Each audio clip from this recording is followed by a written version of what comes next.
இந்திய ஜனநாயகம் எவ்வளவு வலுவானது என்பதை நடந்து முடிந்த இந்த நாடாளுமன்ற தேர்தல் மீண்டும் நிரூபித்து இருக்கிறது. மக்கள் தங்கள் வாக்குகளை பாரத தேசம் மகத்தான நாடாக முன்னேற வேண்டும் என்பதற்காக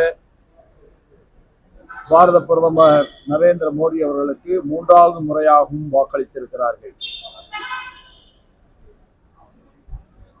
உண்மையிலேயே அந்த மகத்தான ஜனநாயகம், உலகத்திலேயே மிகப்பெரிய ஜனநாயகம் என்பது இந்திய தேசம்தான் என்பது மிக தெள்ள தெளிவாக நிரூபிக்கப்பட்டிருக்கிறது.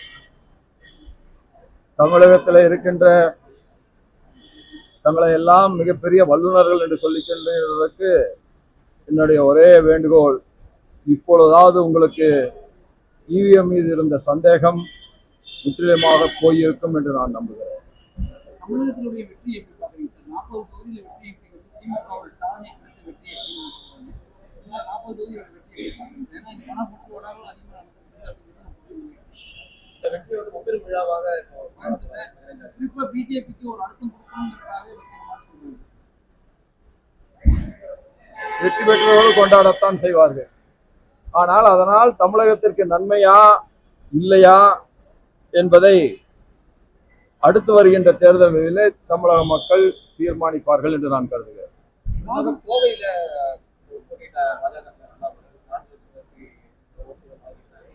ஏற்கனவே நீங்க கோவையில போட்டியிட்டதை விட அதிக வாக்குகள் பெற்றிருக்காங்க. அதே நேரத்தில் சதவிகித அடிப்படையில் வந்து குறைவான வாக்குகள். புள்ளி விவரங்கள் ஒருபோதும் போய் செல்வதில்லை. புள்ளி விவரங்களை பயன்படுத்தியவர்கள் தங்களுக்கு சாதகமாக பயன்படுத்திக் கொள்வார்கள். நான் உண்மையிலேயே சகோதரர் அண்ணாமலை அவர்களை பாராட்டுகிறேன். எந்த இடத்திலே விட்டோமோ அந்த இடத்திலே இருந்து அவர் தொடர்கிறார். நிச்சயமாக அவருடைய கடுமையான உழைப்பை யாராலும் மறுக்க இயலாது. அந்த உழைப்புக்கு கிடைத்திருக்கிற மகத்தான ஓட்டுகளாகத்தான் இதை பார்க்கிறேன். ஒரே ஒரு வருத்தம் இருக்கிறது. இந்தியா முன்னேறி கொண்டிருக்கின்ற நேரத்தில் கோவை போன்ற ஒரு மாநகரம் மற்ற மாநகரங்களோடு போட்டி போட்டு முன்னேற வேண்டும். தமிழகமும் பிற மாநிலங்களோடு போட்டி போட்டு முன்னேற வேண்டும். ஆனால் இந்திய வளர்ச்சியில் தானும் அந்த வளர்ச்சியிலே சேர்ந்து முன்னேறுவதற்கு பதிலாக ஒவ்வொரு முறையும் கோயம்புத்தூர் மக்கள் வேறு விதமாக முடிவெடுக்கிறார்கள். அந்த வளர்ச்சியோடு இணைந்து இந்த பயணத்தை தொடர்வதற்கு வகையில்லாமல் செய்து விடுகிறார்கள் என்கின்ற வருத்தம் இருக்கிறது. ஆனாலும் என்னதான்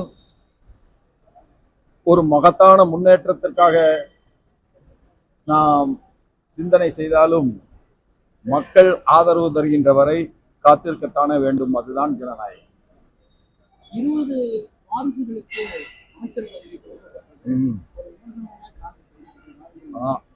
காங்கிரஸ் எப்படிப்பட்ட விமர்சனத்தை வைக்கிறது என்பதை நீங்களே புரிந்து கொள்ளுங்கள். சொல்லுபவர் யார்? அதான் ராகுல் காந்திக்கு எப்பொழுதுமே ராணுவம் பிறகுதான் வரும்.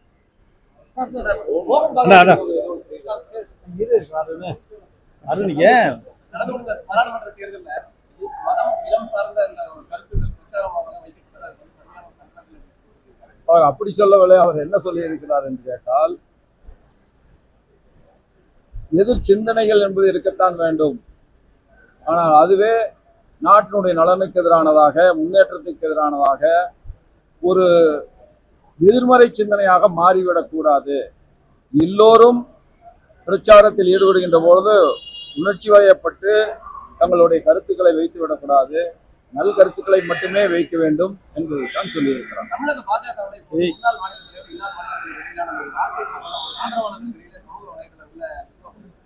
இது நீங்கள் அண்ணாமலையை சந்தியுங்கள், முன்னாள் மாநில தலைவர்களை சந்தியுங்கள், அவர்கள் எல்லாம் சொல்வார்கள்.